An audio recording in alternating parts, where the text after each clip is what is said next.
And just briefly, a summary in Zulu. Nabeselo ukusho ukuthi njengondunankulu kaZulu nihamba nephini likaNdunankulu inkosi yaseMadungeni eduze kwakhe umntwana wakwaMinya osehhovisini lesilo ecakwami umntwana wakwaKhangela umntwana ubamba indlovu kaZwelithini eduze kwakhe umkhuzi wamabutho umntwana uValana ehambisana nenduna ubuhlongo ongabadidiyeli bamabutho ekugcineni umnomzane uNyawo ongusihlalo womkhandlu wasoSuthu. Isilo-ke siyasho ukuthi ukuqokwa kukaNdunankulu waso nowesizwe nephini kuzodala uzinzo endlunkulu nasezweni sonke sikaZulu. Silo sithi unyaka ka-2024 unyaka wokuthula nobumbano ukuze kuvuselelwe intshisekelo kaZulu nesithunzi sakhe. Isilo sishilo ukuthi ngomhla ka-12 March 2024 kuzokwembulwa isifuziselo noma itshe elikhumbula uMdlokombane iNgonyama uZwelithini kaBhekuzulu esesiqoshwe ondini. Kuthi ngomhla ka-27 April kuwo nyaka wembule isifuziselo selembe esilapha esikhumulweni seyindiza e-airport eThekwini. Silo sishilo ukuthi kuzoba nomkhosi noma inkotho kwaNongoma ezokhumbula uNdunankulu kaZulu umntwana wakwaPhindangene ohlale kulesi sikhundla iminyaka engu-69 okunguye futhi uNdunankulu ohlale kakhulu kulesi sikhundla wakhonza phakathi kwezilo ezintathu. Isilo sishilo ukuthi yonke le micimbi eyenziwayo yenziwa ngenjongo yokuvuselela ukuyigqaja ikakhulukazi kubantu abasha bakwaZulu. Ibutho eliqanjwe isilo esandlwane labantu abasha okuthiwa isilwanetshe kuzoqhutshekwa kuhanjwe iy'funda zonke ukuze intsha ifakwe iqeqeshwe ingene kuleli butho. Ingonyama ibe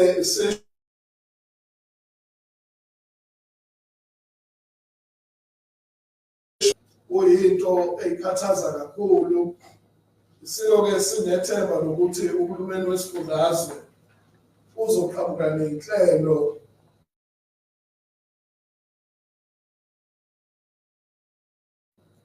isilo sithe sifisa ukubona amakhosi ebamba iqhaza elibambekayo nelingcono ekuphathweni kwesikhwama iNgonyama Trust. Kangangokuthi isilo siyayibuza ukuthi sikhona yini isidingo sokuthi iNgonyama Trust amakhosi izwe labo baphathelwe ungqongqoshe. Sekudlule iminyaka engu-30 sisuze inkululeko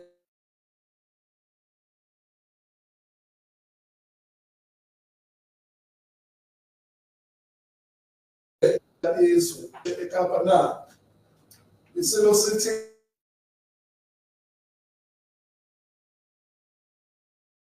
abantu esemthethweni ezingakwazi ukuphatha kangcono umhlaba. Ngaleyo ndlela isilo njengomnikazi weNgonyama Trust obambe iNgonyama Trust egameni lesizwe sakwaZulu, isilo sesingene esivumelwaneni nesikhungo okuthiwa i-National School of Government ukuze amakhosi aqeqeshwe ekuthenini umhlaba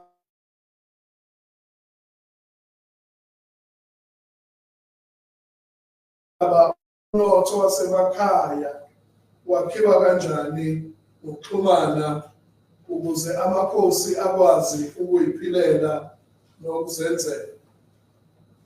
Isilo sibe sesiyaleza ukuthi kusukela namhlanje akekho umuntu ozothi ukhulumela isilo noma uthunywe isilo noma kunomsebenzi awenzayo egameni lesilo uma singekho isigxivizo se-ofisi kandunankulu kaZulu.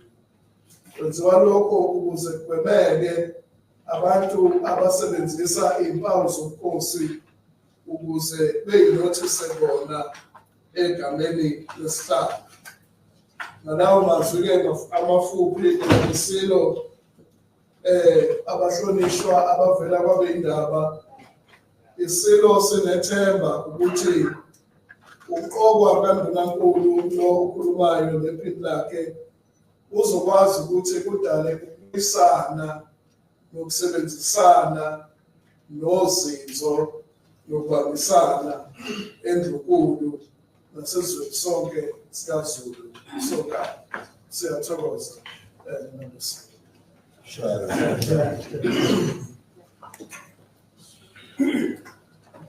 angazi-ke lesitori uma abafowethu abafethu ukuphawula noma imibuzo izokwazi ukusiza ngaleyo program ukwazi ukuphathana.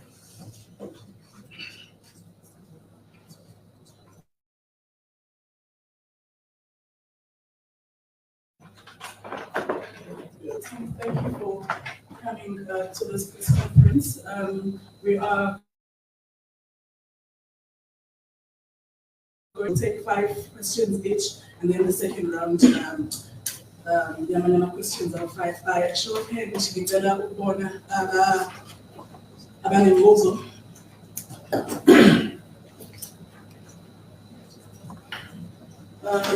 Sure.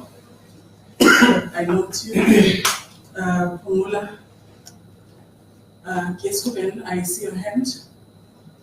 Kalesake, last question. I see your hand, I note your hand. Thank you. So, can we be as brief as possible? Thank you.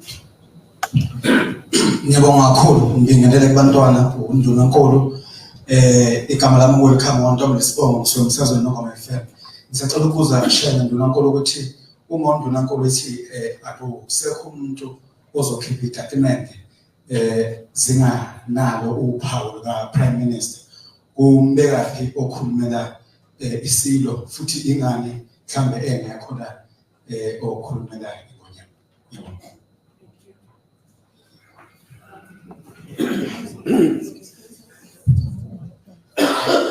Thanks very much. I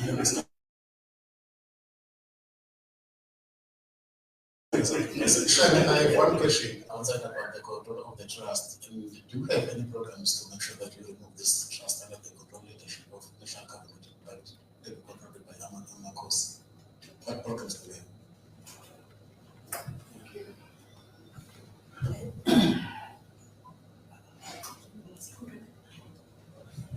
And please pass it around to the Shenge, this is Kuben Chetty from Independent Media. My question is, how will you adapt to the traditions and royal protocols, given that your predecessor had more than 6 decades of institutional knowledge? And then part of that is, how would you describe yourself? Are you a modernist? Are you a traditionalist? Or are you a combination of both? Thank you.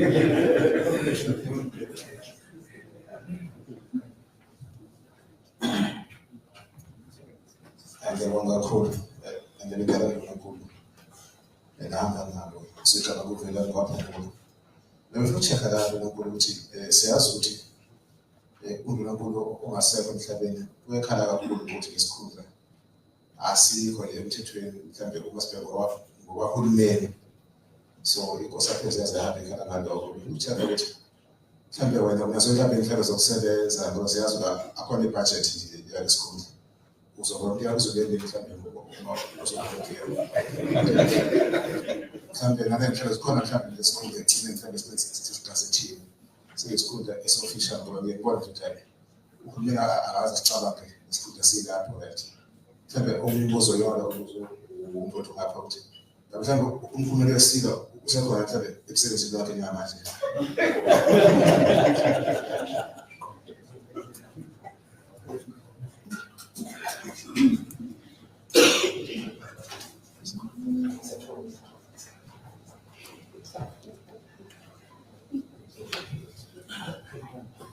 Ngibingelele usibusiso from SABC.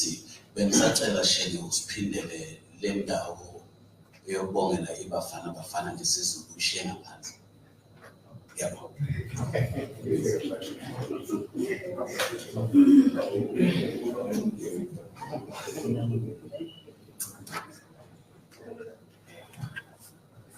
Kuyapapa njani?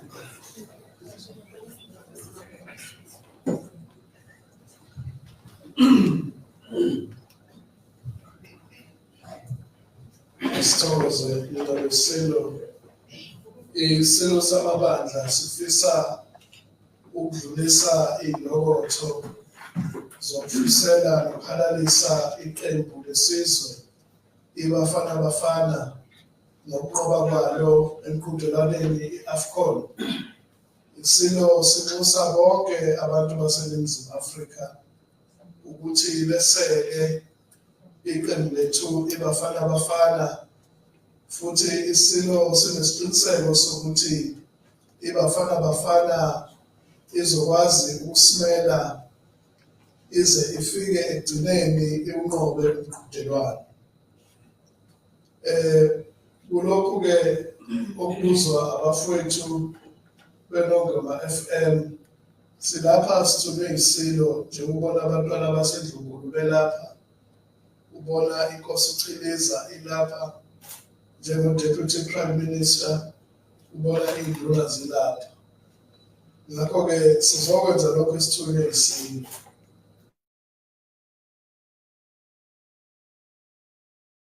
Ukuthi kodwa sizokwenza umsebenzi wesizwe ngokuthunywa yimbube. Umbuzo futhi oqhamuka SABC wengulama trust. Ngibona sengathi isilo sichazile ukuthi iziphi inhlelo zokuqeqeshwa kwamakhosi eseyizoqala ukuze cijise amakhosi namakhono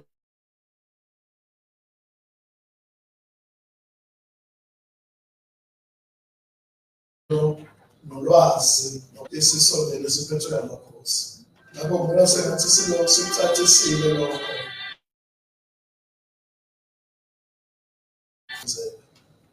My brother Kupetcheti asked if I'm a traditionalist or a modernist. Yeah, I think it's quite irrelevant whether I'm a traditionalist or modernist. But I'm here to serve and to execute the wishes of the king. And in this position which I occupy as Prime Minister, my primary aim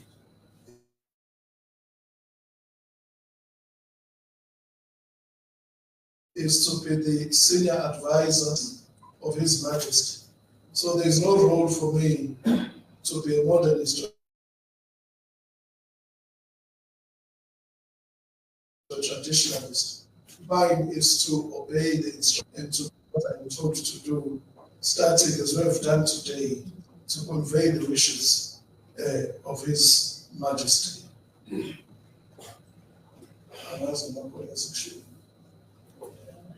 Yes, there was a question from Uvela Kumola. Are there any plans of making this office an official office of Parliament? Akukho esingakwenza madungeni mhlawumbe inkosi uChiliza iphini likaNdunankulu lingakwazi ukukhuluma kulolu daba. Kodwa-ke uhulumeni onamandla ukuthi agunyaze leli ofisi esemthethweni. Kodwa angiboni ukuthi kuyokwenzeka lokho ngoba ngisho amakhosi kwamanje kuma-local house awanayo ibhajethi amakhosi. Kodwa kuthiwa uhulumeni uyawahlonipha. Ngisho siyofaka amapayipi amanzi njengomeya bangawafaka amapayipi. Uma ngithandile inkosi ngiyayithinta, uma ngithandela ngiyithinta. Ngakho-ke amakhosi aziyithuse nje ngaphansi kwalo hulumeni. Ngakho kukulindela ukuthi khona okungcono okungenziwa uhulumeni ucabangela i-ofisi kaNdunankulu kaZulu. Angiboni ukuthi kungenzeka ngoba kwamanje amakhosi basibuka indlela aphathwa ngayo ney'nsiza kusebenza ey'ngekho. Siyabona ukuthi kusekude kakhulu phambili, kodwa angazi noma uDeputy Prime Minister khona angakusho ebantwini. Shenge, angithokoze kakhulu bantwana baseNdlunkulu nabeNdlovu abahlonishwa abaqhamuka kwezindaba ehlukahlukene. Njengoba usuchazile, siyafisa ukukhumbuza izwe nje laseNingizimu Afrika nomhlaba wonke jikelele ukuthi uhulumeni ufike ubukhosi buvele kuyi-government. Uma ubuyele emuva okwenziwa isilo akukusha namhlanje. Akuyena undunankulu wesizwe samaZulu uqala lo. Even umntwana wakaPhindangene kukhona ondunankulu abebekhona bengalawulwa bengabekelwa migomo. Iqiniso liphelele lisekuthini ukuhlanganisa ke lesakhiwo sentando yeningi nesimo sobukhosi. Uma inhloso inye kithi sonke ukuthi kube nokuthula, kube noxolo, kube nokuhlonishwa kwesigaba sobukhosi, kuyofanele zonke lezi zinhlaka ngoba phela masingakhuluma iqiniso even ubuyela ey'nhlakeni ezinye ey'sungulwe nje kamuva kunesigaba sikaNdunankulu kaZulu zazingazange zazizabakhona, zazingazange zazizaba namabhajethi. Kodwa ngenxa yalokho kuthiwa yi-political will kwakwazi ukuthi kube khona i-budget. Kusho-ke ukuthi isizwe samaZulu sekusathi nhlo uma sikhuluma ngesilo ucetshwayo empini yasesandlwane.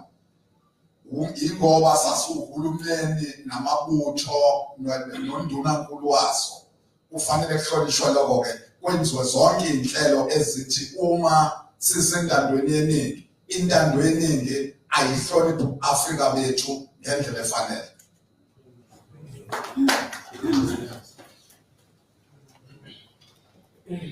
Do we still have more questions? Noted.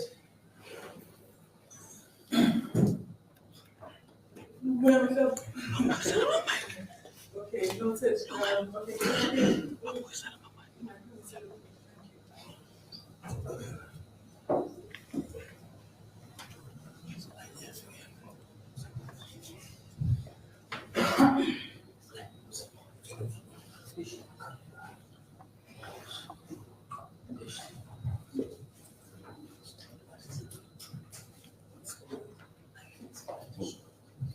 My name is Vusi Kumalo from SABC News.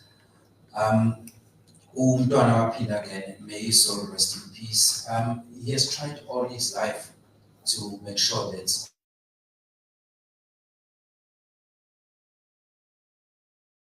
the roles that he to three Zulu kings have never been confused. Some would say that they have been misunderstood, or some of them have been confused, to the extent that some of these political enemies were saying that he was using this position to mobilize support for his political party. With you, with a strong background of the IFP, of course, as well as being the mayor of the IFP-controlled Zululand district municipality, and now in this position, how will you ensure that these two roles are not being intertwined and also are not being confused by the people about things?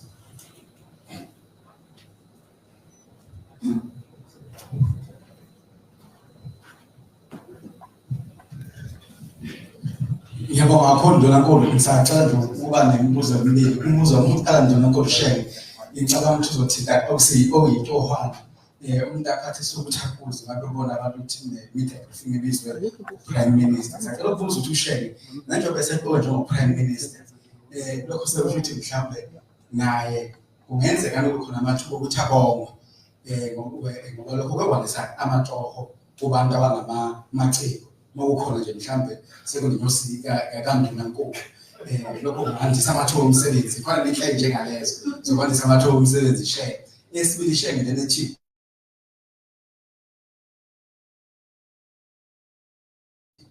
zikhona ney'nhlelo zokuthula kampani omkhulu kungenzeka abe nazo ikakhulukazi ubukhosini bakwaZulu. Ngiyabonga.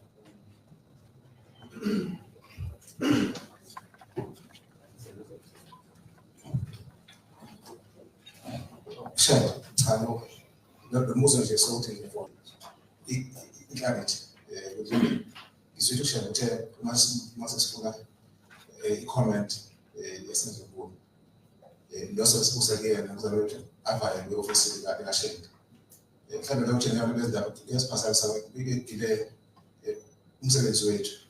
Bekuthi mhlawumbe kwasiningana ilungelo ukuthi go direct esiyofisi lakhe sisengizofaka kubantu abazofuna i-approval kuShenge yabona bese isixasa sithethe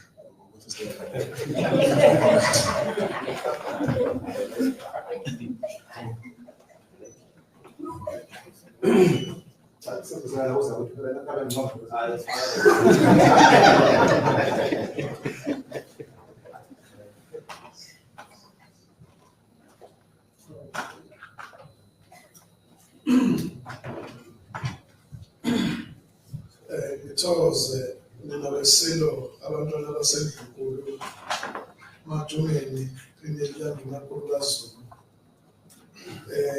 Eminye imibuzo ngizodlulisela kumntwana wakwaminya.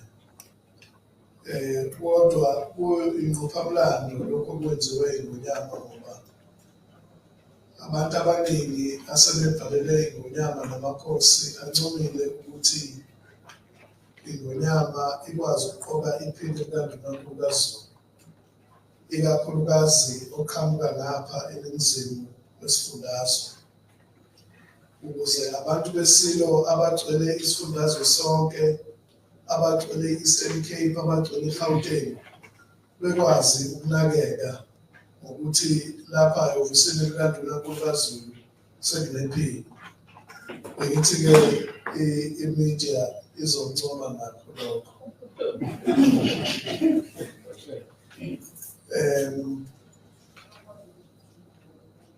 I think my brother from the SAPC says there may be people who may be confused about my role as an IFP leader and also as traditional Prime Minister. I think His Majesty, when he made the announcement, was very clear about the type of expectations that he has in the Prime Minister and the type of conduct which the traditional Prime Minister should show. Therefore, I don't think there will be people who are confused, because the role in which I am playing now is the role which is serving His Majesty, and there is no political influence or any political favor which will accrue to any political party out of the street. Mhlawumbe-ke kule yenyosi njengoba esho mfowethu eNongoma FM, siyathanda ukuthi amaciko athuthuke, ngakho-ke uhleze khona amathuba ukuthi amaciko athuthuke. Mhlawumbe-ke ngiyacela ukuthi ngidedele umntwana wami aphendule eminye imibuzo ebuziwe yilaba bendaba zethu.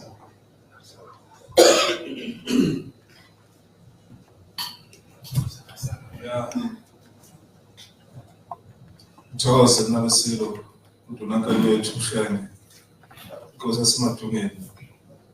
Umntwana wakhe umntwana ubambe indlovu, uhlalo wethu womkhandlu waseSuthu, Baba uNyawo, nabesilo zinduna zeNgonyama zonke, abeyindaba. Siyathokoza Shenge. Okokuqala nalokho siqale sibonga ukuthi ingonyama yethu kufike lesikhathi bese ukuthi isiqole ndunankulu. Ngoba sekusele isikhala phakathi kwesizwe ukuthi umntwana wakho nangena uhambile uwenzile umsebenzi wakho umntwana omuhle emhlabeni sengathi umoya wakho abulala ngokuthula. Uwenzile umntwana umsebenzi wakho omuhle ngokukhulu kwethembeka esizweni, ngokukhulu futhi kwethembeka emakhosini lawa abebusa ngaphansi kwawo amathathu. Kodwa fanele ithuba-ke lokuthi uyahamba emhlabeni izathu kaNkulunkulu kwelezo. Kodwa nje ngafishane kuya embuzweni kaMahlolo. Ngiyafisa ukucacisa ukuthi umntwana omkhulu akaqoka uyazalwa. Uyazalwa umntwana omkhulu. Umntwana omkhulu futhi uzalwa inkosi. Akazalwa umntwana. Mhlawumbe sathi ukuvela kwesikhundla somntwana omkhulu isilo sawanodwengu inkosi umpande. Yanodlukela abaningi isilo sawanodwengu. Kodwa phakathi kwaso owazala ingonyama obayedwa okwaba indlovukazi uNqombazi wakwaZulu. Wathi bese zala isilucetshwayo wasizala umntwana omkhulu okwamnyama umntwana uNdambuko. Uthe ingonyama-ke ucetshwayo siba ingonyama. Ngoba abaningi abantwana abazalwa abaningi besilo. Kwasethiwa lo ozalwa la ingonyama esiswini yena useba umntwana omkhulu ngoba uzalwa ngonyama kuphi esiswini. Manje-ke silindele ukuthi ingonyama ebesigcina nje isiko ukuthi imemezele ukuthi ubani oyeba umntwana omkhulu, kodwa akusikhona ukuthi singalindela ukuthi kuyaqoqwa. Akuqokwa. Ingonyama nje imemezele isikhathi sayo eyobona ngaso ukuthi kufuneka isho okusemthethweni kwaziyo ukuthi nawe umntwana omkhulu ngesayo isikhathi. Ilokho nje nabesiko ukuthi umntwana omkhulu asimlindele umntwana ingonyama yememezela isikhathi sayo, kodwa akaqoqa umntwana omkhulu uyazala. Uzele umntwana omkhulu khona iyomusho ngalelo langa ukuthi yena muphi. Ngiyathokoza.